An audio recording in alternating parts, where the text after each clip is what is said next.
haciendo con esos comentarios que había planteado. O sea, el foco y el interés que tenemos en el instituto y en particular en el grupo agro sobre esta temática, digamos, del crecimiento, el desarrollo, la diversificación productiva de nuestro país y el rol que el agro puede cumplir en eso.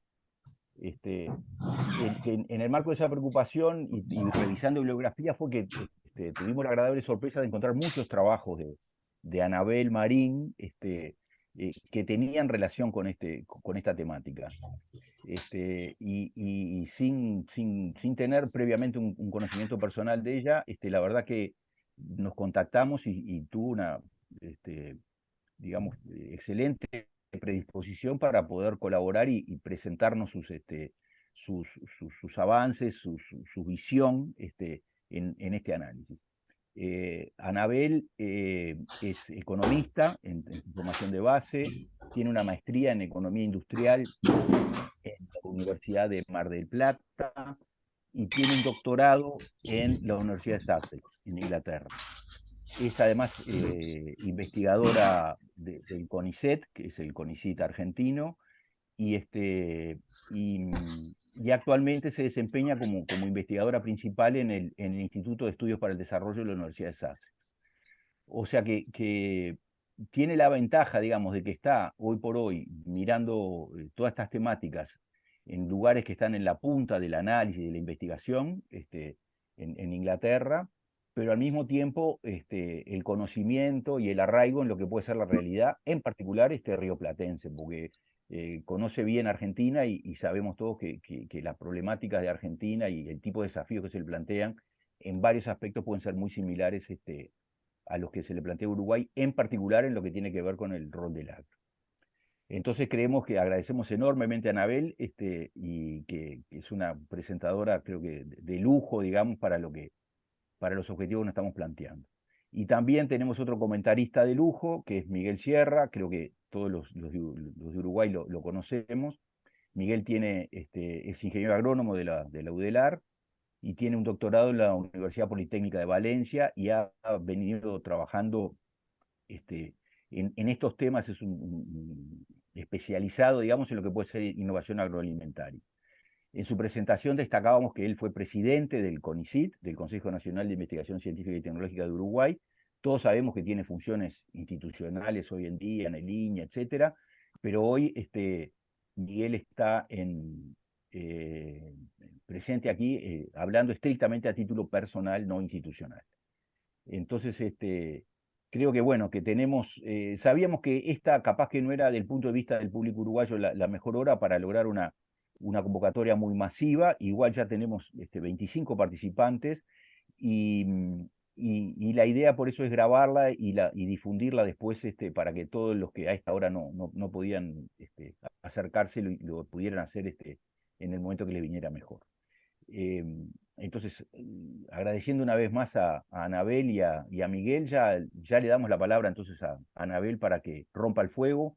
La idea es que tenga una presentación de entre 30 y 40 minutos y después Miguel tiene 10 minutos para sus comentarios y después abriríamos una ronda de preguntas, sugerencias y comentarios. Así que adelante, Anabel. Bueno, muchísimas gracias. Muchas gracias a ustedes por la invitación. Es un placer estar discutiendo con ustedes algunas de las ideas que vengo desarrollando en mis trabajos. Bueno, nada, una cosa solo, vuelvo a decir, si pueden apagar los micrófonos, los que no están, porque se escucha mucho ruido y es difícil hacer la presentación con el ruido, pero nada, lo digo para poder... Espera, vamos a silenciar a todos y te vamos a No, dar la palabra a ti. no, bueno, como les parezca mejor, digo, porque quizás quieren hacer, yo les, si en el medio de la presentación...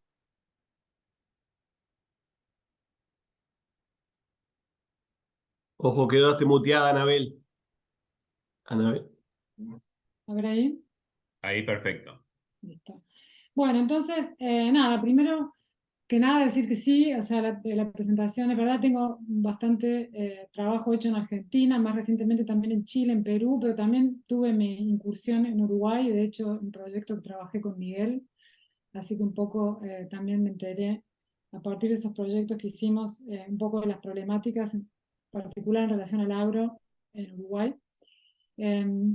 También decirles que yo he hecho bastante trabajo en el sector agrícola cuando vivía en Argentina, pero en los últimos años también empecé a hacer trabajo en el sector de minería. Entonces, un poco lo que voy a presentar hoy tiene que ver con la experiencia en los dos sectores, o más en general sobre el tema de desarrollo y diversificación en base a recursos naturales en un sentido amplio, que obviamente tiene bastante, como está bastante inspirado en lo que yo sé del sector agrícola, tiene como bastante, tiene implicancias por el sector agrícola, pero también se puede pensar más en general, y creo que en eso tiene implicancias para otros sectores que usan intensivamente recursos naturales y recursos comunes en el agro, como el forestal, bueno, o el minero, bueno, recursos del mar. Entonces, como que es una problemática más amplia, pero que van a ver que yo uso bastantes ejemplos del agro, porque es el sector que más conozco. Entonces,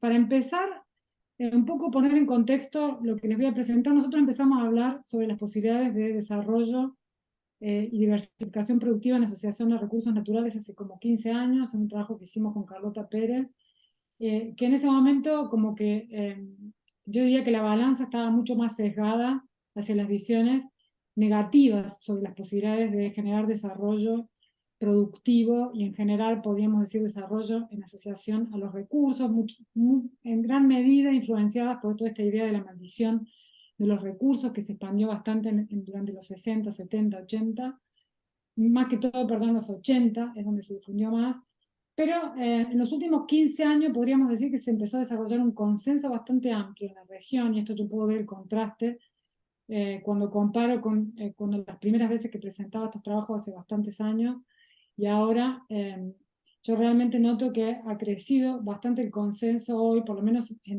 entre las personas que trabajan en temas de desarrollo productivo, sobre la posibilidad de desarrollarse a partir de recursos naturales y generar diversificación productiva.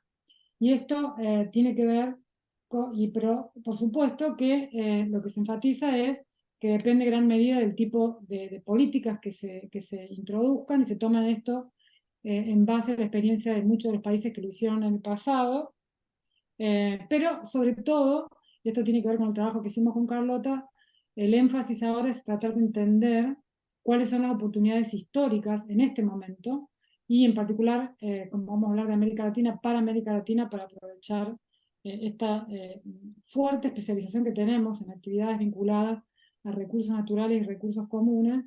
Pero bueno, digamos que aún cuando tengamos este consenso hoy bastante más difundido con el pasado, y ahora entonces quizás creo que en la introducción Santiago lo planteaste bien. Creo que antes, dentro de los que hacíamos temas de desarrollo productivo, había como esta división que decía, bueno, no, la manera de desarrollarse la manufactura, muy inspirada en lo que pasó con los países asiáticos, y después ya también lo voy a contextualizar históricamente, pero hay como que la controversia entre los que decían, bueno, manufactura, servicios, y los que más influenciados por la economía más clásica, bueno, argumentan, bueno, tenemos que especializarnos en lo que tenemos ventajas competitivas, y esto es el agro u otras actividades que usan recursos. Pero hoy diríamos que el debate se está dando en otro terreno, que es entre aquellos que, con un consenso mucho mayor sobre que sí hay posibilidades, y también con una conciencia de que en realidad tenemos, y la mayoría de nuestras estructuras productivas en América Latina están fuertemente sesgadas hacia la especialización en recursos naturales. Yo no tengo el gráfico acá, pero vos mencionaste el caso de Uruguay, pero te puedo decir Chile tiene 60% de exportaciones de minería, Argentina tiene entre como 50, un poco más de 50 dependientes en el agro, Brasil, que en teoría es mucho más diversificado, tiene 40, 50, entonces como que casi todos los países de la región, Colombia, Perú, Ecuador, tienen fuerte peso de recursos naturales. Entonces, ahora como que hay una mayor aceptación de que sí o sí tenemos que empezar a pensar cómo los utilizamos y pensar la diversificación a partir de los recursos naturales, más que solamente pensarlos como financiadores de otras actividades. Pero, por supuesto que dos desafíos persisten a pesar de este consenso. Y esto es lo que explica que hoy la controversia se haya trasladado más a plantear la posibilidad de desarrollarse versus la visión que se concentra fuertemente, que vos la describiste, en los problemas que genera, porque de hecho genera, en muchos casos, en la mayoría de los casos, fuertes problemas de sustentabilidad. Entonces, como que el gran desafío persiste en cómo vamos a direccionar estas actividades en direcciones más sustentables, desde dos puntos de vista, no solamente ambiental, pero también social. Pero además, y vinculado a esto, pero también a la problemática más amplia de cómo generar diversificación, todavía tenemos el desafío de transformar la institucionalidad y políticas para las dos cosas: ganar escala en términos de estas actividades y las posibilidades de diversificación, pero además también legitimidad, porque justamente con las fuertes controversias que estamos teniendo en la región, en relación a todos los problemas sociales y ambientales que están ganando peso en las agendas, tenemos que empezar a pensar mucho más seriamente, cuando pensamos políticas de recursos naturales, en cómo legitimar y dar viabilidad a esas políticas. Y entonces yo en esta presentación, a diferencia de otras que he hecho muchas en el pasado en relación a estos temas, y esto tiene que ver con lo que yo vengo trabajando últimamente, como les comenté cuando nos reunimos, voy a hablar un poquitito sobre este tipo de innovaciones institucionales que creo se necesitan hacer para realmente poder tomar ventajas de los recursos naturales y poder diversificarse.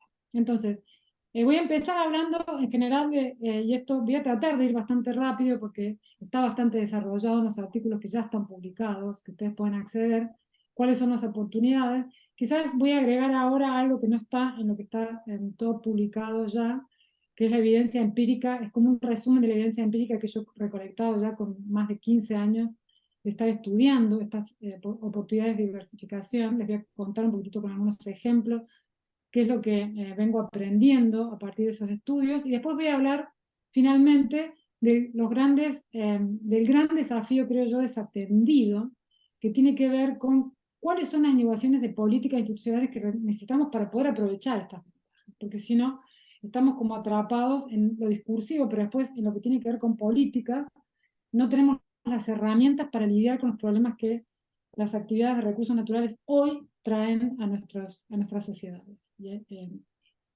que son mucho más allá de las que en el pasado traían simplemente o pensábamos en términos económicos, ¿no? Entonces, solamente así la visión general en la que nosotros trabajamos la quiero poner en la mesa ya, porque para que sé que seguramente entre la audiencia, entre los que van a escuchar, va a haber gente viniendo de lugares muy diversos. Entonces simplemente voy a poner esto sobre la mesa para que quede claro en dónde estamos posicionados, dónde me posiciono yo. Y bueno, el primer punto a remarcar es que yo en los recursos naturales, como en cualquier otra actividad productiva, lo que veo y lo que me interesa es entender las posibilidades de innovación y de diversificación, porque es lo que creo que es lo que genera desarrollo productivo y a la larga va a teniendo un impacto en el desarrollo más en general. Entonces, nosotros estamos pensando y pensamos en los recursos naturales como plataforma para el desarrollo de tanto nuevas tecnologías como otras actividades y a la larga un cambio estructural sustentable. ¿Por qué? ¿Y esto por qué? Porque nosotros no creemos que las estructuras productivas muy concentradas sean buenas para el desarrollo en general. Después, el otro punto a remarcar es que pensamos el fenómeno, y esto nos diferencia de muchos otros que están escribiendo y pensando el fenómeno desde otros lugares, en un contexto histórico. Y en esto es que estamos, cuando pensamos en las oportunidades de desarrollo a partir de recursos naturales en la actualidad, las pensamos en función del momento histórico y de la difusión de tecnologías de la información y de nuevas tecnologías como la biotecnología y los nuevos materiales, etc. Creemos que hay que pensar la posibilidad de expansión y de diversificación a partir de recursos naturales en asociación al momento de difusión de estas tecnologías, o sea, en el momento actual. Entonces, simplemente, ¿esto por qué? Porque como les dije, pensamos que la innovación es central para el desarrollo.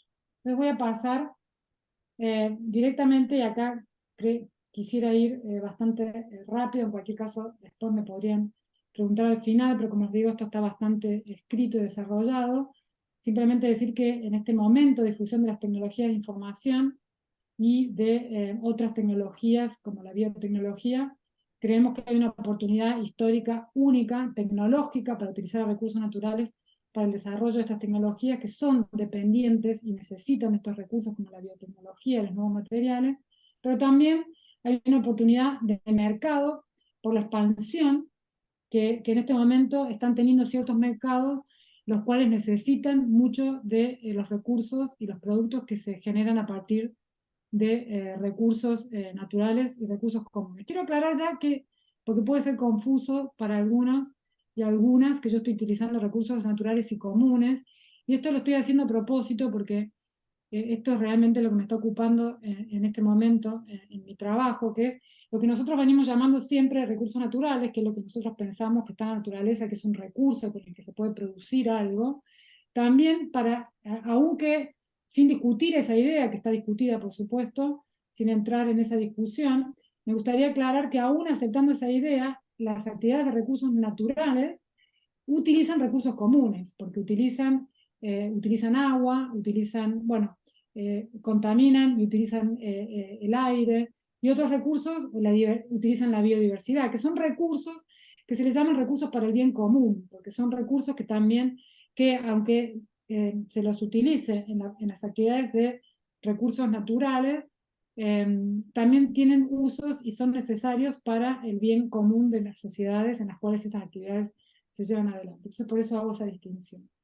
Entonces, el argumento nuestro es que en esta oportunidad, para aprovechar estas oportunidades, entonces la consigna ahora no sería como nosotros estaba planteado, digamos, en el periodo anterior de crecimiento de nuestra región, en la cual la idea era industrializarse y utilizar los recursos para financiar esa industrialización, en el mejor de los casos, sino que ahora sería el planteo utilizar esos recursos para ser una plataforma para el desarrollo de estas otras actividades hacia las cuales nosotros creemos que es importante diversificarse. Entonces, acá es interesante, y acá por eso marcamos la diferencia con otros y investigadores e investigadoras que vienen estudiando el tema, porque creemos que remarcar que otros países se hayan desarrollado en base a la utilización de recursos no es lo más importante y lo más interesante, porque las condiciones en las cuales se desarrollaron estos países hoy no están. Entonces lo más importante es ver cuáles son las condiciones históricas hoy, y de hecho nosotros entendemos que toda esta literatura que se desarrolló durante las décadas anteriores, que veía los recursos como una maldición, en realidad tenía sentido, porque en ese momento, en el momento histórico en el que esta literatura se desarrolló, realmente las ventajas estaban dadas más para la especialización en manufactura. Y no es casual que los países asiáticos, los países que crecieron más fuertemente en el periodo anterior, son países que se especializaron en industrias manufactureras, justamente. Entonces, a la larga, Prebisch no estaba mal, y todas las discusiones que se dieron en su momento en relación a la incapacidad de los recursos naturales de ser plataforma para el desarrollo tenían sentido. Pero ahora estamos de nuevo en un momento histórico nuevo, donde realmente lo que está pasando es que las manufacturas ya hoy no son sectores en los cuales necesariamente son plataformas de crecimiento como sí lo fueron algunas décadas anteriores.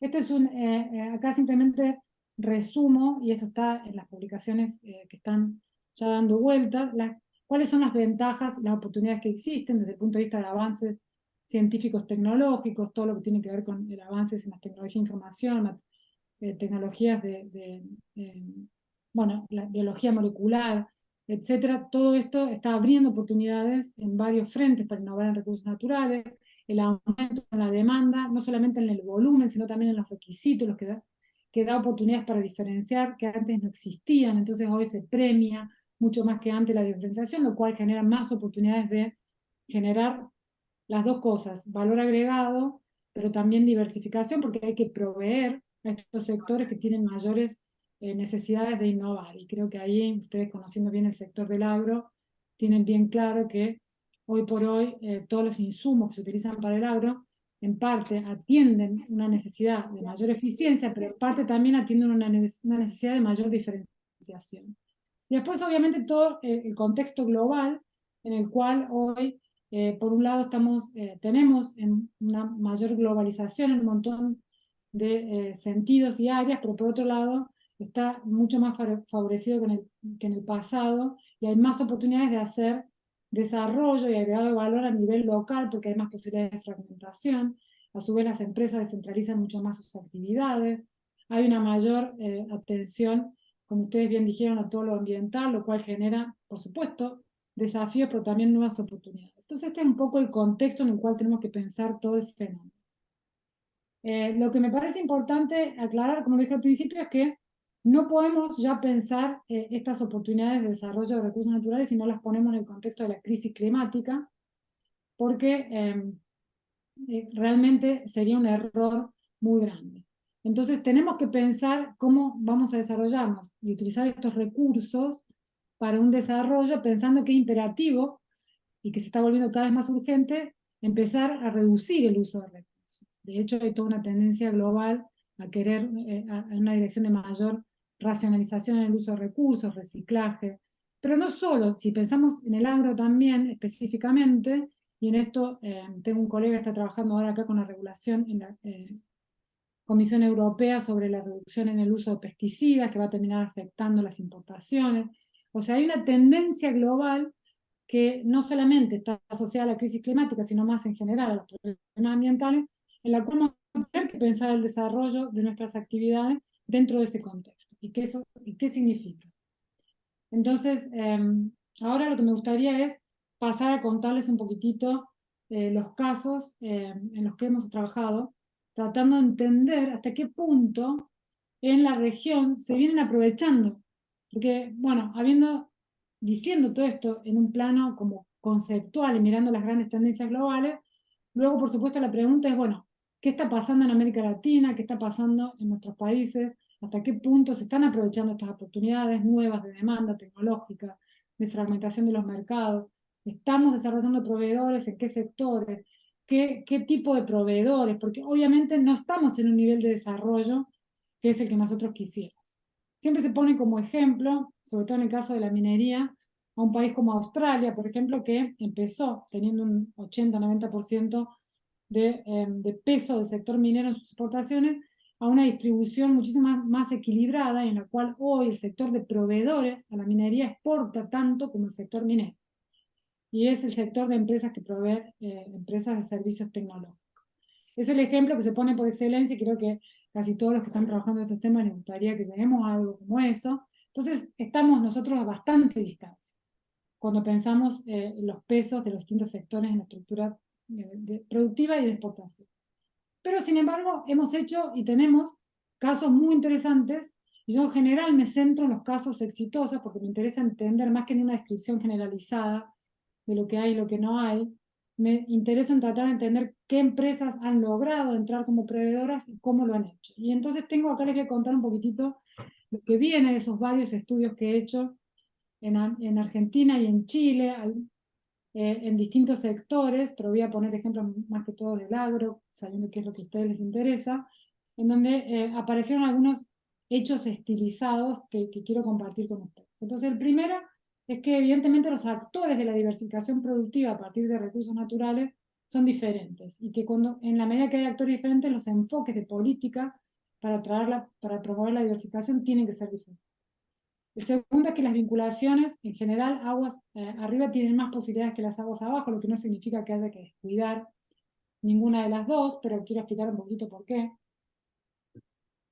Luego que las barreras, obviamente que el gran desafío es que diversifiquemos, entonces entrando a partir del desarrollo de proveedores, en donde hay muchas más oportunidades que en el agregado de valor, pero hay enormes barreras de entrada.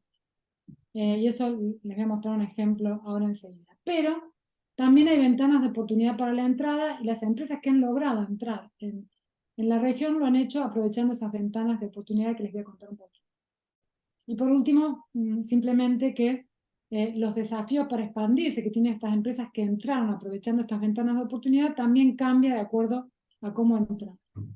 Entonces la primera distinción es fuerte, bueno, cuando estamos hablando de diversificación tenemos que pensar que sucede a partir de dos tipos de empresas son estos actores de la diversificación. Depende del interés y la investigación, se han centrado en distintos tipos de empresas. Por un lado están las subsidiarias multinacionales que colaboran con la diversificación porque muchas localizan actividades productivas en investigación y desarrollo. Las proveedoras, ¿no?, de recursos naturales, pensemos en el caso de semillas, el caso de maquinaria agrícola, son las subsidiarias, en la medida que están tratando de atender la demanda de los sectores de recursos naturales de la región, localizan sus subsidiarias y a su vez van evolucionando. Yo casi en otra vida, diría, estudiaba justamente estos procesos de desarrollo de estas subsidiarias, tratando de entender cómo se movían de actividades más simples, actividades de integración más complejas en la región, y hay toda una área de desarrollo en la literatura de negocios internacionales que se ocupa de esto. Pero es un fenómeno y una problemática en sí misma. Y después está la de firmas domésticas, que es todo otro fenómeno, porque estas empresas entran con mucha más desventaja, porque no tienen acuerdos, no tienen experiencia de trabajo en mercados súper competitivos de recursos naturales, tienden a seguir las líderes, pero a su vez se tienen que diferenciar. Entonces el desafío para estas empresas es de aprendizaje, no solo tecnológico, sino también de capacidades que yo les llamo complementarias, y que les voy a contar un poquitito más adelante. Entonces, ¿por qué digo que las vinculaciones agua arriba tienen más posibilidades que las aguas abajo? Y esto no lo digo yo, solamente se viene, como ya argumentando, en distintos ámbitos. Por un lado, porque dan más posibilidades que hacia aguas arriba. Si pensamos hacia aguas arriba de la exportación de granos, bueno, ¿qué podemos hacer? Aceites. Bueno, ahora en toda la discusión, por ejemplo, en Argentina sobre litio, bueno, ¿qué podemos hacer más allá del litio? Hacemos baterías en el extremo, bueno, por supuesto que en el otro extremo autos, pero bueno, esa trayectoria en general es bastante difícil, da menos oportunidades, aunque no creo que haya que dejarla de perseguir, si los vínculos hacia proveedores en general son más diversos, dan más posibilidades, reducen la dependencia de recursos, tienen la demanda asegurada y además son una necesidad. Entonces, eso es porque en general se argumenta que, y en general se pone más énfasis en proveedores, en los países que hemos visto que han seguido estas trayectorias, que en la integración hacia adelante. Sin embargo, en nuestros países se sigue todavía poniendo más énfasis en el agregado de valor que en el desarrollo de proveedores asiáticos.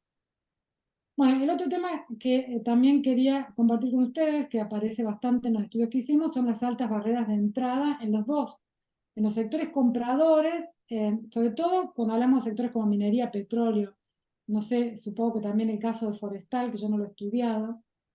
Por supuesto el caso agrícola es diferente, pero ahí también tenemos un problema de cómo los productores llegan, perdón, sí, los productores de bienes e insumos llegan porque están bastante dispersos el sector, entonces los intermediarios cobran relevancia, pero cuando los compradores están muy concentrados, eso genera muchos problemas para acceder. En general tienen inercia, eso también sucede con los productores agrícolas, tienden a comprar las soluciones que ya conocen, eso es un problema, hay fuertes asimetrías de información, etc. Pero el problema más grave es el problema de concentración y barreras de entrada en el primer anillo de proveedor. En general los proveedores, el sector de proveedores en este caso, por ejemplo, pensamos el agro, los sectores en donde nos gustaría generar capacidades que nos van a permitir una diversificación hacia sectores más complejos, por ejemplo, podrían ser semillas o agricultura, maquinaria agrícola. Bueno, son sectores que si miramos los mercados mundiales están en general liderados por 3, 4 empresas. Entonces, obviamente no es sencillo entrar en estos sectores. Incluso hay más concentración en el primer anillo de proveedores que en los sectores mismos de recursos naturales. Sin embargo, las empresas que yo he venido estudiando son empresas que han logrado entrar a este primer anillo. Porque después hay un montón que están en el segundo anillo, que son proveedoras del primer anillo. Obviamente que eso también es un fenómeno súper relevante, pero yo lo he estudiado más. Entonces, las que han entrado en el primer anillo lo han hecho a través de 3 tipos de estrategias, según lo que yo vengo estudiando. Uno, a través de ventajas de localización. Están cerca, están próximas y tienen flexibilidad para dar respuesta a las demandas de los productores de recursos naturales. En general tienen ventaja de costo y flexibilidad, si las comparamos con los proveedores internacionales, ¿no? Que son grandes empresas en general que localizan una subsidiaria, que tienen prácticas estandarizadas y que a veces tardan en dar respuestas, y entonces eso le da una ventaja a los proveedores locales. Después, evidentemente, lo que más he estudiado y lo que más, en los mayores casos, que la mayor ventaja que yo diría se ha aprovechado en las empresas domésticas para entrar es la necesidad de adaptación a las especificidades de los recursos en cada región. Esto le da muchas ventajas a los productores locales porque las empresas globales tienen pocos incentivos para generar la diferenciación que se necesita para atender las demandas de los productores locales. Además, este es un argumento fuerte para justificar las políticas para favorecer proveedores locales, incluso para aquellos que no creen, que creen y que son más escépticos en relación a la necesidad de introducir políticas y piensan que el mercado debería solucionar. Porque en realidad es un hecho que estos productos estandarizados que generan las grandes empresas globales, que son insumos para los productores primarios, cuando no se adaptan, y tenemos muchísimos ejemplos de problemas de adaptación de estas soluciones y de la necesidad de adaptaciones locales y por lo tanto de productores locales. Y el tercero, que es el que es de manual de la literatura, es que una empresa entra porque tiene una innovación, porque aprovecha un conocimiento nuevo, porque genera algo nuevo que le permite entrar en un mercado porque está ofreciendo, está generando, si ustedes quieren, un mercado nuevo. Entonces, yo tengo ejemplos acá, no quiero usar tantísimo tiempo, sobre todo en sectores que ustedes conocen menos, pero por ejemplo, simplemente mencionarles que en el caso, por ejemplo, de la minería argentina, que es un sector, el sector minero en Argentina es muy poco desarrollado, la mayoría de los proveedores a la minería son todas empresas que han entrado por ventajas de localización, que yo diría es la manera más simple de entrar. Entro porque estoy cerca, entro porque le doy soluciones rápidas, no tengo grandes capacidades, pero estoy cerca y puedo solucionar. Entonces ahí tengo empresas del sector de minería como ejemplo. Pero tengo muchos más ejemplos asociados a la especificidad de los recursos, porque esto se da en todas las actividades que yo he estudiado en todos los países. Es el modo de entrada más común y se observa mucho en el caso de la agricultura en Argentina, supongo que en Uruguay también, y también en la casa de la minería y en Chile, ¿no? Entonces, acá la mayor de los casos ofrecen productos y adaptados a las especificidades locales. Entonces, un ejemplo es el de la maquinaria agrícola en Argentina, que es un sector en el cual, les quiero mostrar el gráfico, aunque Argentina es uno de los países líderes mundiales en producción agrícola, que uno esperaría, y además hay apertura relativa, pero hay empresas internacionales y hay importaciones. Sin embargo, la mayor parte del mercado doméstico está atendido por empresas, esto todavía no está actualizado, está en base a un estudio que hice hace unos años, pero la mayor parte del mercado doméstico está atendido por empresas y productores domésticos de maquinaria agrícola. Entonces, estos son algunos ejemplos que explican por qué los productores domésticos en Argentina todavía tienen una ventaja con respecto a las importaciones y a los internacionales. Y esto tiene que ver con que producen, como dije, utilizan esta necesidad de los productores de tener productos adaptados. Entonces, uno es el ejemplo que esto me lo contaron las empresas que hacen, me sale la palabra en inglés, sprayers, pero fumigadoras. Sí, que son las empresas que, estas empresas, lo que me explicaban, bueno, esta se vendió, John Deere, y me mostraba cómo ya la planta estaba cambiando de una planta que hacía de alguna manera tractores, podríamos decir, casi a medida de los productores, adaptándose a lo que necesitaban de acuerdo a las características del suelo. Ahí daban el ejemplo de que la mayor parte de los tractores en Argentina utilizan la tracción 4x2, porque no hace falta en Argentina, de acuerdo al terreno, tener 4x4, cuando las internacionales tienen 4x4 y termina siendo menos eficiente para los productores locales porque usa más energía. Bueno, todo este tipo de adaptaciones al mercado local, por ejemplo, en el caso de esta empresa que se vendió a John Deere, ya estaba cambiando la dirección de tener esta tecnología 4x4, simplemente porque las casas matrices, o sea, les conviene a estas empresas globales utilizar plataformas que son globales y entonces producen lo que les resulta más eficiente, más económico, hacer una sola y no les importa si en Argentina eso termina siendo ineficiente. Eso es un problema, evidentemente, para nosotros, porque este es un ejemplo, pero hay muchos, pero bueno, como digo, termina siendo una oportunidad para que los productores locales sigan, y esta es una empresa argentina que no se vendió y que sigue atendiendo al mercado doméstico en gran parte aprovechando estas necesidades de adaptación del mercado doméstico. Otra es una maquinaria de siembra directa que en Argentina se desarrolló como sector, subsector de productores de maquinaria de siembra directa, en gran parte porque Argentina fue un adaptador temprano de la siembra directa, y entonces la maquinaria no estaba desarrollada completamente globalmente, y los productores se desarrollaron un poco en paralelo a la difusión de la siembra directa en Argentina, y hoy son empresas que exportan a muchos otros países y que siguen siendo tienen cierto nivel de competitividad a nivel global. Este es un caso de nuestras empresas.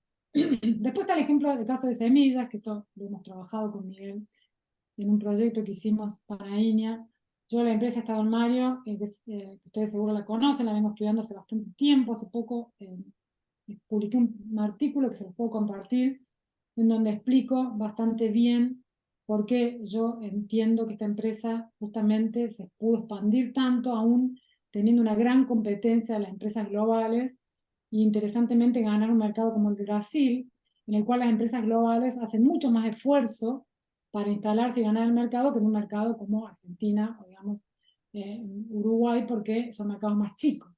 Entonces, aún así, con la gran competencia de las empresas globales, una empresa como Don Mario entra, logra expandirse tan fuertemente, de tal manera que hoy Don Mario es la cuarta empresa global de empresas de soja, porque justamente lo que vende es adaptación a las necesidades locales. Y su modelo de negocio es ese, usa los genes de Monsanto, pero en definitiva sus innovaciones en gran parte apuntan a adaptarse a las necesidades de los productores en distintos espacios, y así es como empieza a crecer en Argentina, vendiendo variedad, y así es como entra en Brasil, y así es como se sigue expandiendo incluso a otros mercados. Por supuesto que enfrenta un montón de desafíos, pero ese es su modelo de negocio, y a mí me parece muy interesante, porque además también comparado con otras empresas, por el modelo de negocio que tiene, no utiliza patentes, lo que le hace interesante también en relación a otras discusiones, en relación a la sustentabilidad de la producción agrícola, y me parece que es un caso súper interesante. Como en el caso de maquinaria agrícola, esto ha llevado a que, por ejemplo, en Argentina, las empresas domésticas de desarrollo de semillas todavía sigan teniendo gran parte del mercado doméstico. Aunque, por supuesto, que las empresas globales también tienen un peso importante y no venden exactamente lo mismo.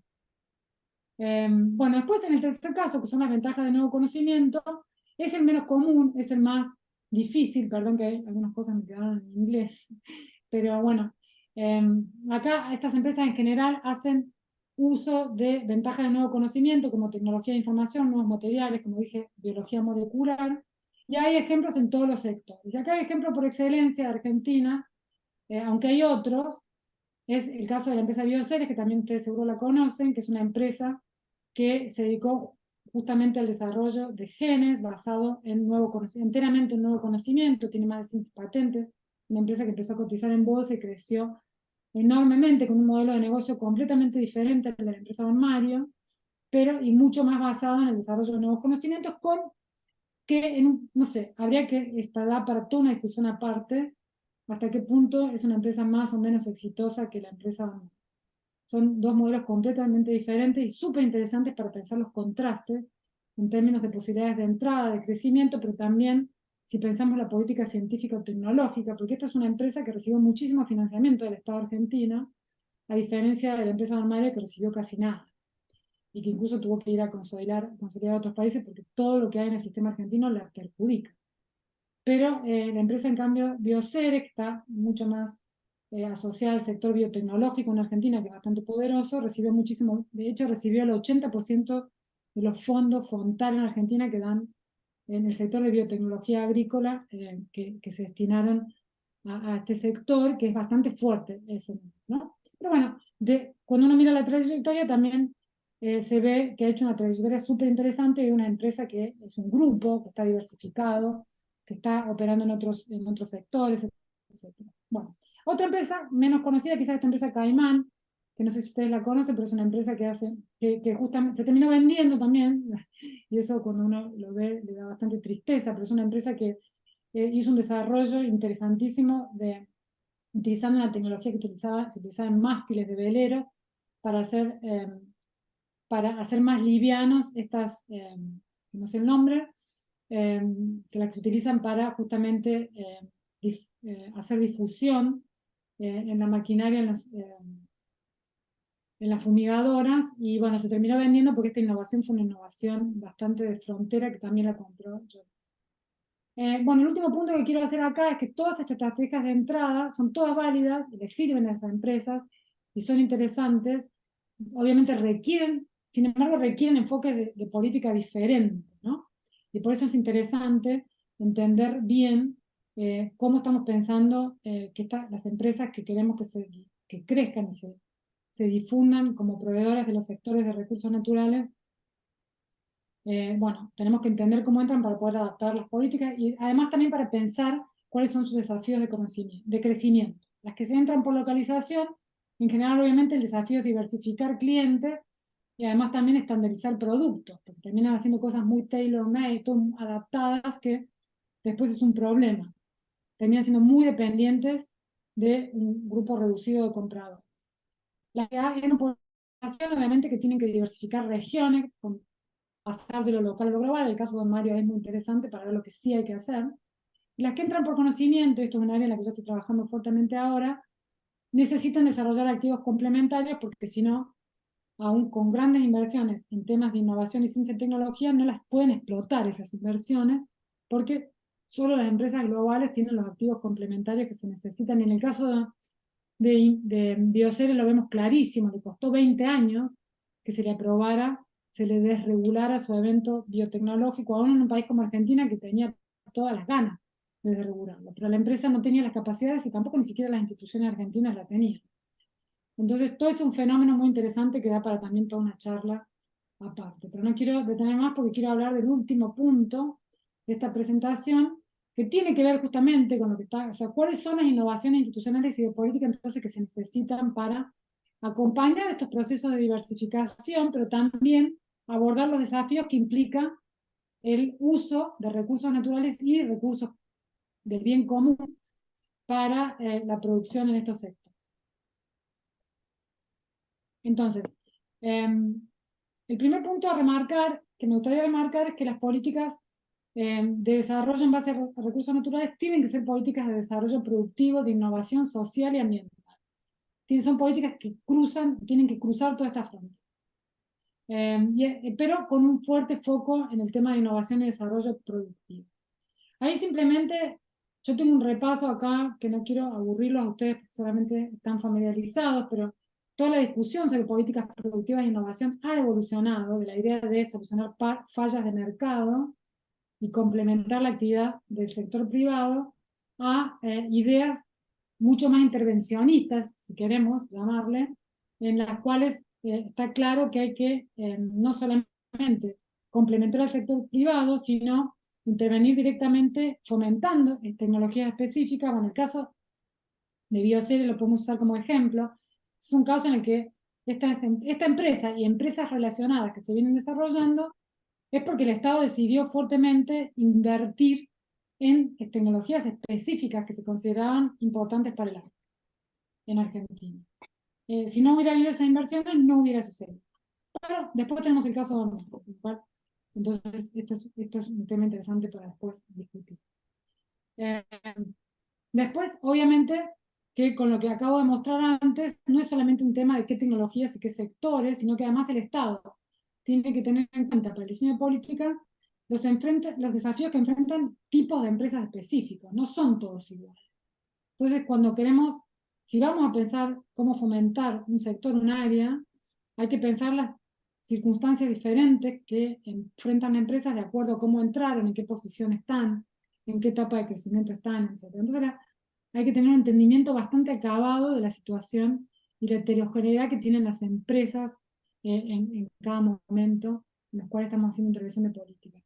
Y después, obviamente, que hoy la discusión de políticas ha girado fuertemente, y por eso que se habla de las grandes misiones, etcétera, a tratar de ver cómo resolvemos los grandes problemas comunes que estamos enfrentando como humanidad, pero también si pensamos de los países como países frente a los grandes desafíos sociales y ambientales que estamos experimentando. Entonces, yo diría que la discusión de política de innovación ha girado desde la idea de falla de mercado a la de grandes misiones. ¿Y por qué? Porque, bueno, primero se reconoció que los problemas no son un problema de falla de mercado, que los problemas tienen que ver con identificar qué hay que hacer, en qué dirección hay que moverse. Para esto el Estado no solamente tiene que complementar al privado, sino trazar con una mirada de largo plazo la direccionalidad hacia dónde queremos ir, pero además también, teniendo en cuenta los grandes desafíos que tenemos, tratar de unir esfuerzos de varios sectores, entre sectores,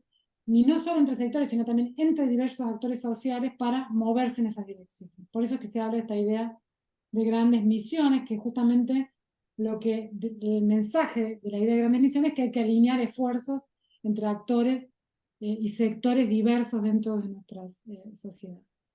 Ya hicimos grandes misiones en el pasado, esto no es nuevo. Toda la estrategia de sustitución de importaciones de América Latina fue una gran misión en la cual se desarrollaron grandes capacidades estatales y que fue exitosa en un montón de sentidos. Y en esto estamos escribiendo algo cortito con Carlota y hemos estado entrevistando a la gente de CEPAL por el rol que cumplió el ILPES en CEPAL, formando por políticos en toda la región de América Latina para esta etapa, porque creo que se ha enfatizado más las fallas y los problemas que tuvimos en la época de sustitución de importaciones, que todo lo que sí se generó. De hecho, los países de América Latina son países de mayores ingresos y más desarrollados que muchos otros países en desarrollo en el mundo, y en gran parte tienen que ver por todo el esfuerzo que se hizo en ese periodo. Y esto simplemente lo remarco porque obviamente que hoy el esfuerzo que se necesita es así de grande. Y no sé si estamos teniendo la conciencia y estamos poniendo el esfuerzo que se requiere para hacer este cambio en el Estado, en las políticas que se necesitaría para poder aprovechar estas oportunidades y realmente posicionarnos como región, aprovechando los recursos para generar un crecimiento y un desarrollo más sostenido en el futuro. Justamente porque es este esfuerzo tan grande, porque las instituciones y el Estado que necesitamos para llevar una estrategia de este tipo de recursos naturales no puede ser la misma que la que utilizamos en periodos anteriores. Esto, si lo pensamos en términos de las ideas de revoluciones tecnológicas, ya sabemos del pasado que cada revolución tecnológica requiere un Estado diferente. El Estado que se utilizó en el periodo fordista, después de la crisis del 30, fue un Estado muy particular, que tenía objetivos y una manera de operar que estaba muy alineado con la época. Pero ese Estado y esas instituciones no funcionan, no pueden funcionar. Entonces, ¿estamos realmente pensando cuál es el Estado y cuáles son las instituciones que necesitamos hoy, digamos, con la difusión de tecnología de información, con los problemas, con la crisis climática? Yo creo que no, estamos lejísimos. Estamos utilizando las instituciones y las políticas del pasado para problemáticas completamente nuevas. Hay mucha más información distribuida, los ciudadanos y las ciudadanas tienen la necesidad de saber, saben más y quieren participar. Hay además también muchas más posibilidades de generar valor de diversas maneras, porque hay mucha más, los bienes de capital y las posibilidades de generar valor están distribuidas, fragmentadas. Se puede generar valor a niveles locales, como antes no se podía. Entonces, obviamente que los enfoques de política también tienen que ser diferentes, pero además también, como dije, estamos en un periodo de fuerte crisis climática y de modelo de crecimiento que está dejando de ser aceptado como antes. Entonces, ¿qué quiere decir esto para pensar las políticas de recursos naturales? Es que por un lado tenemos la parte buena, si queremos verlo así, es que hay mucha más flexibilidad para generar políticas mucho más adaptadas a los espacios locales y a las necesidades locales. Pero también significa, si pensamos los desafíos, que la política productiva y tecnológica no puede separarse de la social, de la ambiental. Tenemos mucha más conflictividad que en el pasado. En esto el caso de Argentina y Chile, que yo los vengo estudiando bastante, son bastante paradigmáticos. Hay mucha más necesidad de participación por parte de la sociedad civil que en el pasado, y esto se expresa, tanto que yo vengo siguiendo el caso de Argentina. En los últimos 4 años, 3-4 años, cada proyecto, gran proyecto de inversión, involucrando recursos naturales y recursos comunes que el Estado ha intentado impulsar, ha sido rechazado por la sociedad civil. Entonces, hay que prestarle mucha mayor atención a temas de justicia de procedimiento y no solamente a cuestiones de justicia distributiva, que es lo que estamos acostumbrados a pensar. Y como dije al principio, a la necesidad de generar legitimidad desde el punto de vista de las políticas.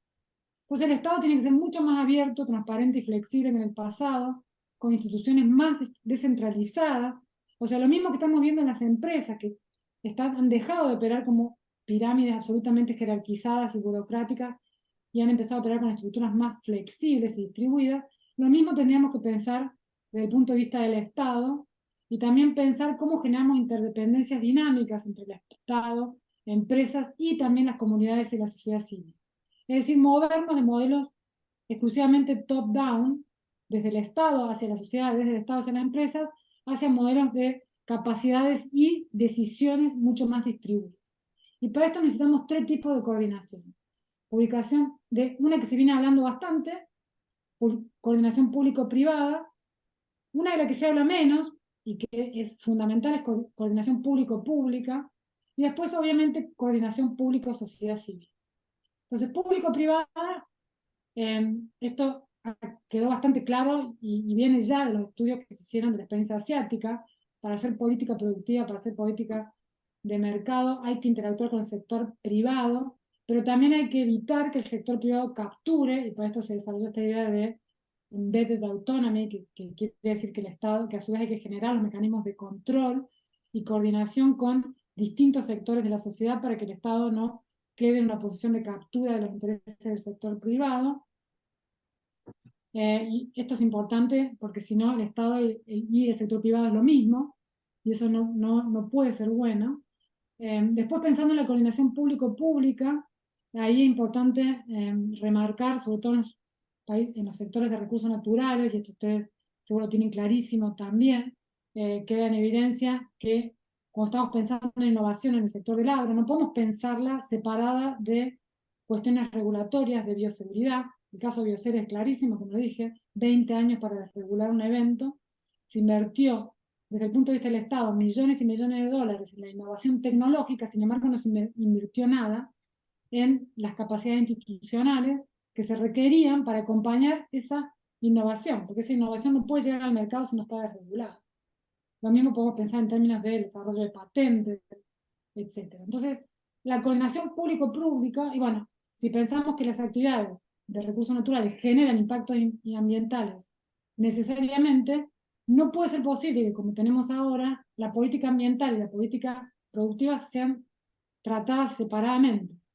Tienen que ser tratadas en el mismo momento, en paralelo, porque si no, se generan toda suerte de conflictos que terminan haciendo la política súper ineficiente. Finalmente, público-sociedad civil tiene que ver con lo que dije al principio, que los recursos naturales utilizan recursos comunes, generan problemas ambientales y generan problemas con las comunidades que compiten en el uso por esos recursos comunes.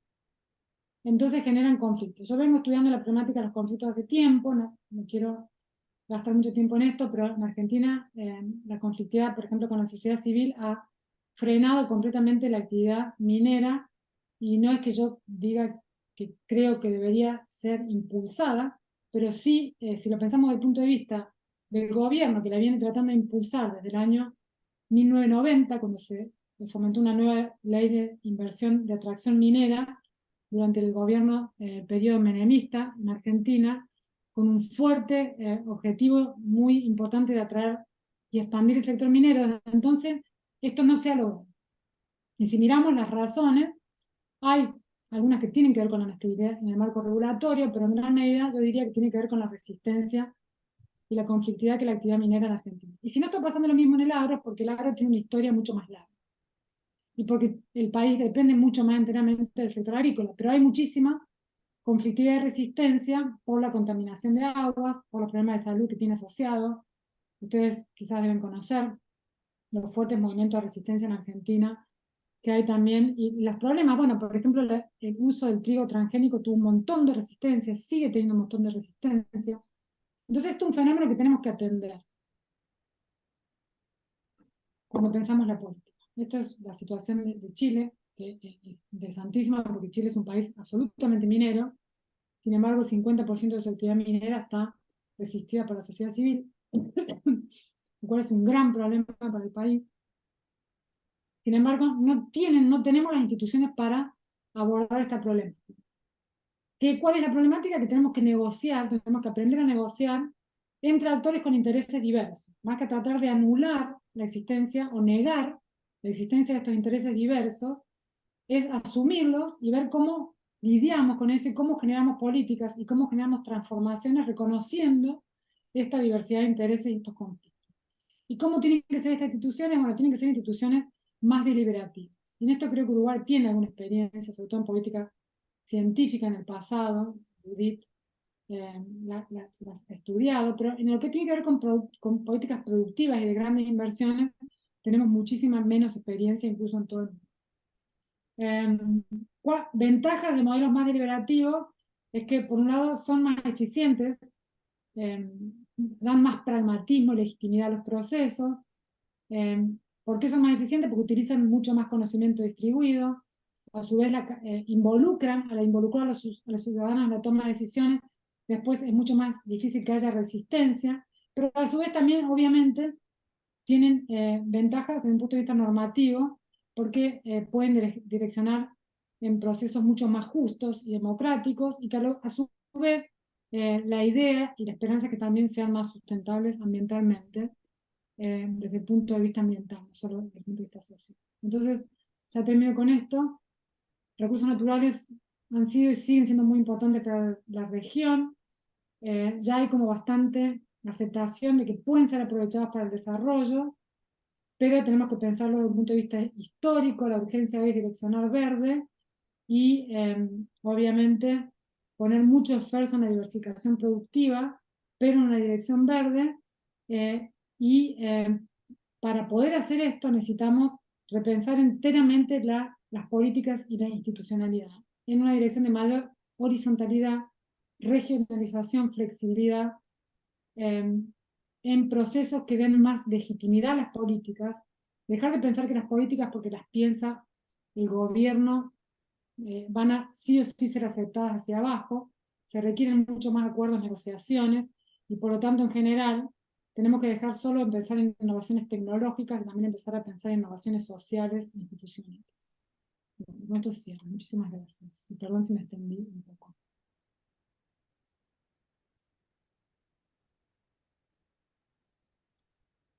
Bueno, excelente, Anabel. Muchísimas gracias. Realmente fue muy completa y bien focalizada la presentación en lo que eran nuestras expectativas. Entonces, antes de pasar a preguntas y sugerencias, le damos la palabra ahora a Miguel para que haga sus comentarios. Bueno, muchas gracias por la invitación a hacer comentario esta excelente presentación de Anabel Marín. Reafirmar una serie de conceptos que plantea Anabel y hacer algún aporte. Me parece que es central en este debate situar nuevamente la importancia y la posibilidad, como dijo Anabel, de que los recursos naturales sean una plataforma para desarrollo, y ella plantea para desarrollar nuevas tecnologías y promover el cambio estructural. Generalmente creo que concebimos esa plataforma muy focalizada en la producción de alimentos, sobre todo en el área donde uno se mueve, y creo que cada vez más tenemos que concebir esa plataforma como sí generadora de alimentos, porque obviamente el tema de la alimentación y la seguridad alimentaria sigue planteada, pero también como una plataforma para generar insumos, generar tecnologías y generar riqueza, que ese es el desafío. Entonces, ahí me parece que también esa plataforma la tenemos que concebir como lo que antiguamente llamábamos campo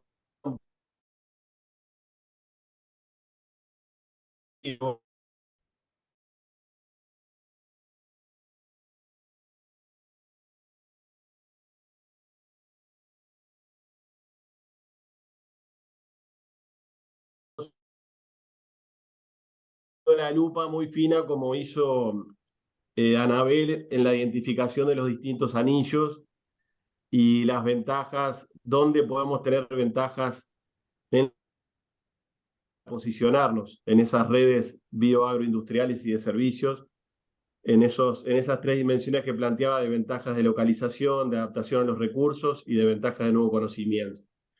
Tenemos casos bien interesantes en Uruguay, por ejemplo en bioinsumos. Me conta que con Santiago Cayota le hemos trabajado. Todo el área de bioinsumos en Uruguay es muy interesante y tiene una oportunidad interesante de desarrollo, pero nos ha pasado, al igual que estas empresas que comentaba Anabel, que cuando adquieren cierto grado de desarrollo son compradas por empresas extranjeras.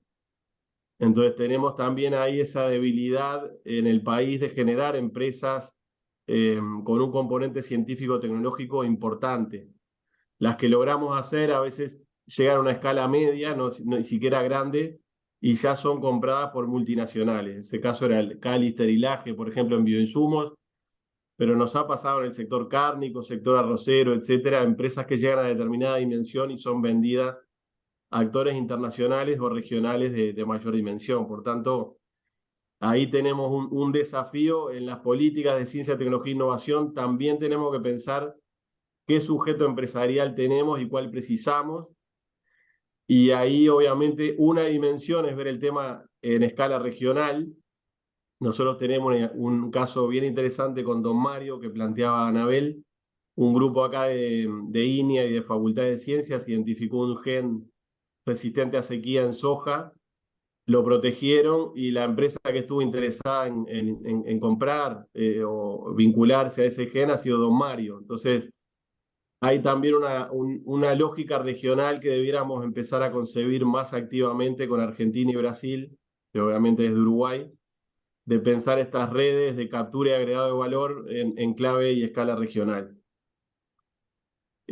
Otro tema importante y me pareció relevante, todo el tema de la necesidad de innovaciones en política institucional e incorporando a la comunidad. Me parece que eso es central. O sea, tenemos que ir a configuraciones que incorporen el Estado, las empresas y la comunidad, necesariamente. Me gustó el concepto de justicia en los procesos. Creo que tenemos mucho tokenismo en la región o participaciones simbólicas. Invitamos a la gente a participar, pero esos procesos creo que no son robustos, no respetan tiempos, procedimientos, darle tiempo a la gente para que procese la información que le damos y que sean instancias realmente de consulta real y no para cubrir que citamos a la comunidad, la invitamos, pero la apabullamos en un PowerPoint una mañana o con un lote de documentos que es imposible que alguien pueda procesar y tener una visión crítica. Por tanto, incorporar a la comunidad con justicia de procesos, con procedimientos rigurosos y que garanticen la máxima transparencia y participación. Sin duda en el tema tecnológico, y planteaba bien Anabel, todo el tema de la biotecnología, lo digital, tenemos que tener siempre presente las preguntas claves, ¿no? Tecnología para qué, tecnología en beneficio de quién, tecnología propiedad de quién y tecnología comandadas o lideradas por quién. Me parece que tenemos que siempre tener esas preguntas porque la lógica de la tecnología sola e impulsada por el mercado generalmente tiende a concentrar, como bien se explicaba por Anabel, en algunos actores y no siempre se generan las redes y los procesos más virtuosos en clave de lo que decíamos hoy, de hacer estas plataformas de desarrollo. Finalmente somos o tenemos un rol que no puede ser el que debiéramos tener en esa plataforma y somos al final plataformas de negocios para otros y no plataformas que generen riqueza en la región. Por tanto, esas preguntas siempre las tenemos que tener presentes. Me quedan, bueno, el desafío de lo territorial también planteaba Anabel, me parece que eso es fundamental, la descentralización de las políticas. Acá hubo un esfuerzo, vincular las políticas a la ciencia y la tecnología. Tenemos que dar más capacidades en el Estado, un Estado que tiene que ser emprendedor. Tenemos que sacarnos del complejo. Hubo fracasos en algunas políticas estatales, pero también las hubo en el sector privado, en el sector bancario, en el sector cooperativo. No conozco ningún sector que no tenga fracasos. Entonces, los fracasos que hubo en alguna política estatal no nos deben llevar a inhibir la necesidad de reivindicar el rol del Estado, de las políticas públicas, de un Estado emprendedor, de tener también la capacidad de generar enfoques de incentivos, y estoy pensando sobre todo en los temas ambientales. Creo que tenemos una enorme oportunidad de generar en torno a los temas ambientales incentivos, acciones de agenda de certificación de buenas prácticas, vincular eso a la ciencia y la tecnología. Creo que ahí tenemos todo un campo que lo ambiental muchas veces lo vemos como una restricción, como una amenaza. Yo creo que es una gran oportunidad si la articulamos con políticas públicas proactivas y que estén muy vinculadas a las capacidades científicas técnicas que tengamos en el país. Y bueno, estos son un poco los comentarios que quería hacer de la presentación, que me pareció muy buena y que aporta una cantidad de insumos para el intercambio nuestro acá en Uruguay. Excelente, Miguel. Muchas gracias por tus comentarios y por adaptarte totalmente al tiempo disponible. Yo entonces abriríamos ahora la posibilidad, como decía Jorge ahí en el chat, las pueden hacer por el chat o eventual la mano y haciéndola verbalmente o algún comentario. Y yo los voy anotando. Si no hay por ahora comentarios, yo le haría una pregunta a Anabel haciendo pie en lo que dijo Miguel, que cuando uno piensa acá en Uruguay, el primer sector de proveedor, como ella decía, que se le ocurre, como con un potencial, y no sé si César Basso está por ahí, pero seguramente va a coincidir, es justamente el sector de los bioinsumos, todo el desarrollo de bioplaguicidas, biofertilizantes, biopromotor del crecimiento, donde hay capacidades, no sé si Anabel tuvo oportunidad o tiene conocimiento de experiencias o de casos que hagan referencia a este subsector, digamos, de proveedor. Porque en principio en Uruguay es uno de los que uno vería con más potencial inmediato y donde ya, como decía Miguel, hubo un, este, un desarrollo interesante que bueno, como decía, fue como pasó en tantos lados y como la propia Anabel decía, pasó en Argentina con el caso de maquinaria, también aquí fue comprado por una empresa extranjera. Entonces la pregunta concreta es si ella tiene algún elemento o ha conocido algún caso de desarrollo de este tipo de industrias, de bioinsumos en relación al sector agrícola en alguno de los países que ha estudiado. Em, bueno, la respuesta corta es no, poco. Sé que ahora cuando estuvimos, de hecho, también estuvo Miguel, estuvimos en Paraguay y una investigadora argentina presentó un estudio bastante exhaustivo del sector de bioinsumos en Argentina. Yo la escuché y ese estudio está hecho, así que podemos rastrearla y ver, estaba bastante completo el sector, pero en Argentina. Que tuvo así también un desarrollo, por lo que recuerdo de la presentación, y también habló de las restricciones, los desafíos, etcétera. O sea, eso podemos conseguirlo. Incluso tratar de contactar a la investigadora porque seguramente conoce el sector bastante bien. Después, simplemente en relación a los comentarios de Miguel, muchas gracias. Quería hacer dos comentarios cortitos. Uno, esto que mencionabas, y bueno, porque también lo mencionaste, Santiago, el hecho de o sea, esta cuestión de la compra de las empresas.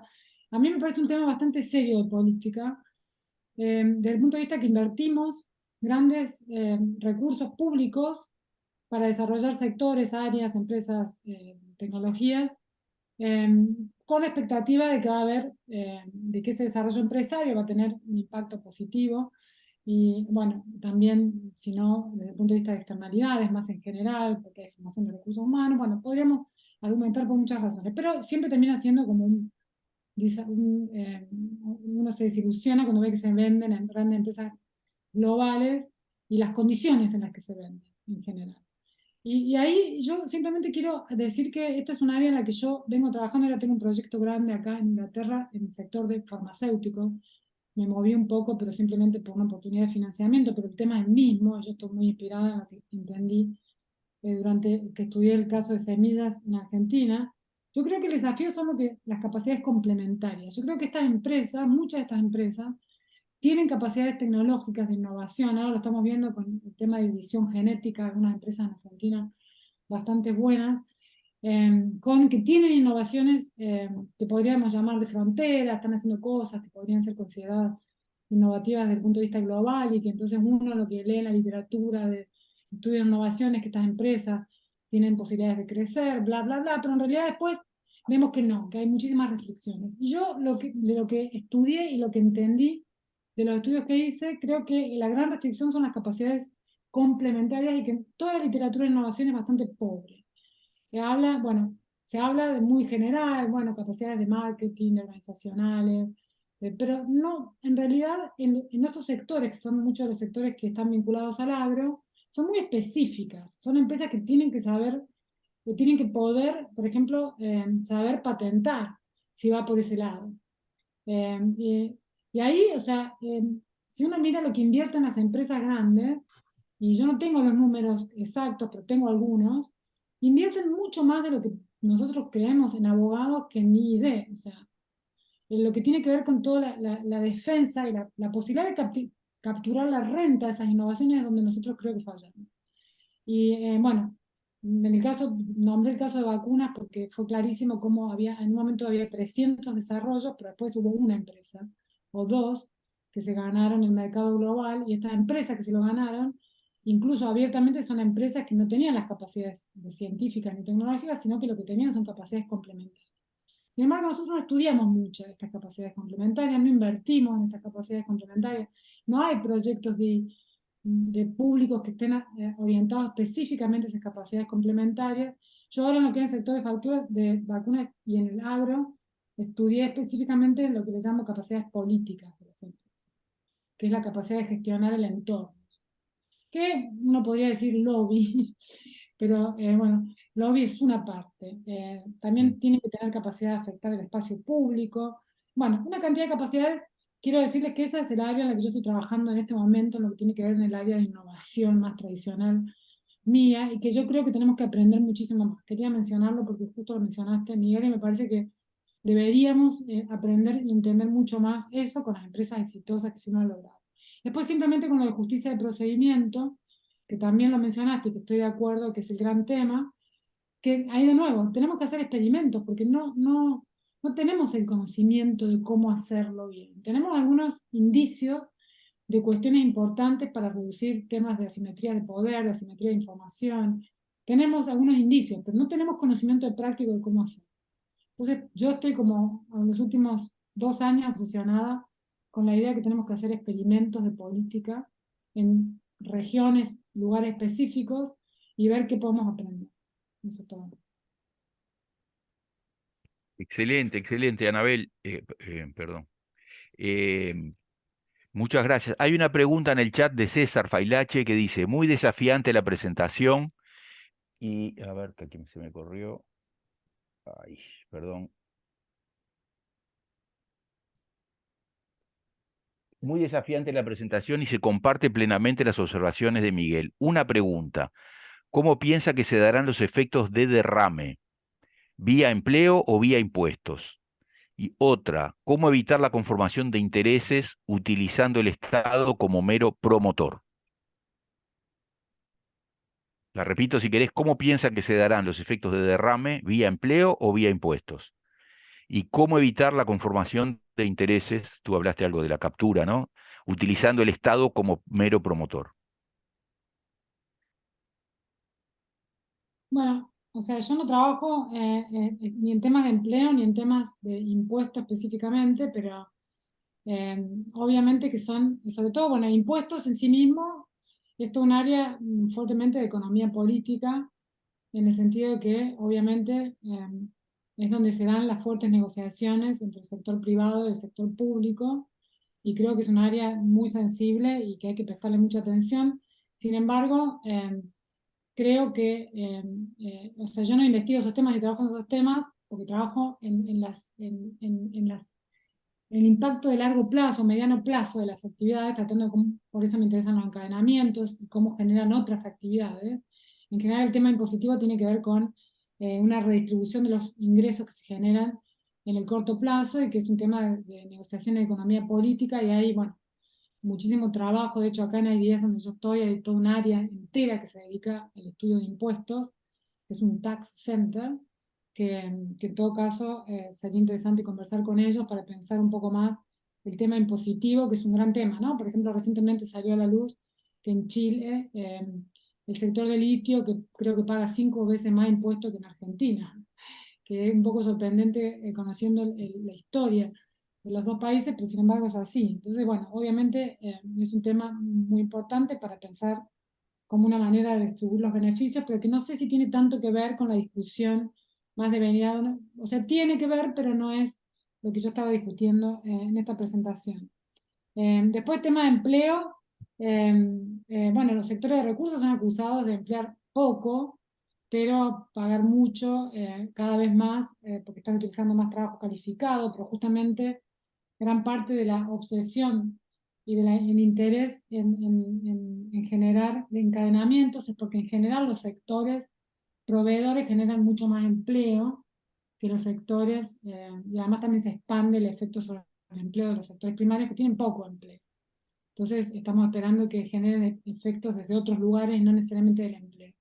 De todas maneras, la discusión es hoy, porque no es un problema solo de recursos, el problema de la pérdida de empleo es un problema generalizado en el mundo, por eso que se están discutiendo esquemas como el Seguro Universal de Desempleo y esquemas mucho más flexibles para vincular a los trabajadores. Entonces es un fenómeno mucho más global, que de nuevo yo no trabajo en eso, pero creo que hay que pensarlo en términos más generales y no solamente en relación al sector a los sectores de recursos naturales.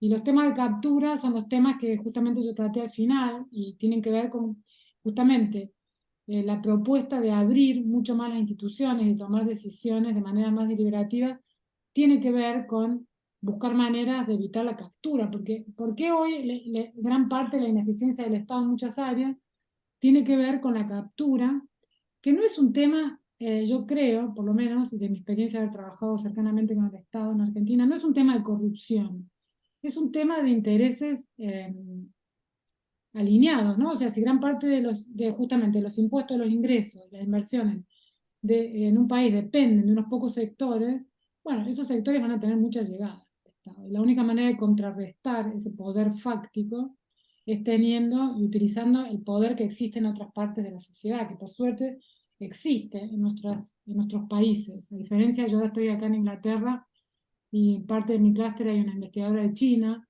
y hay investigadores de otros, donde obviamente las realidades son completamente diferentes.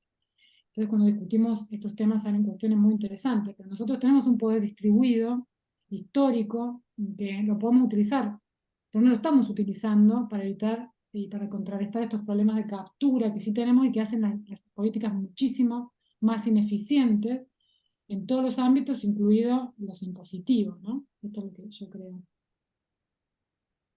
Bien, clarito, Anabel. Le damos la palabra ahora a Cacho Bertoni, que levantó la mano. Hola, buen día para todos. ¿Se escucha bien? Sí, perfecto. Bien, no, primero que nada, muy breve, agradecer y felicitarlos por esta iniciativa que realmente hace un planteo muy, muy bueno y valedero para nuestra situación. Y dos comentarios. El primero, el enfoque planteado por Anabel claramente genera un desafío brutal para nuestra institucionalidad pública, en particular para poder acompasar de alguna manera esta estrategia de desarrollo que de alguna manera quedó planteada en este enfoque. Y el segundo, una observación que me pareció muy, muy, muy particular.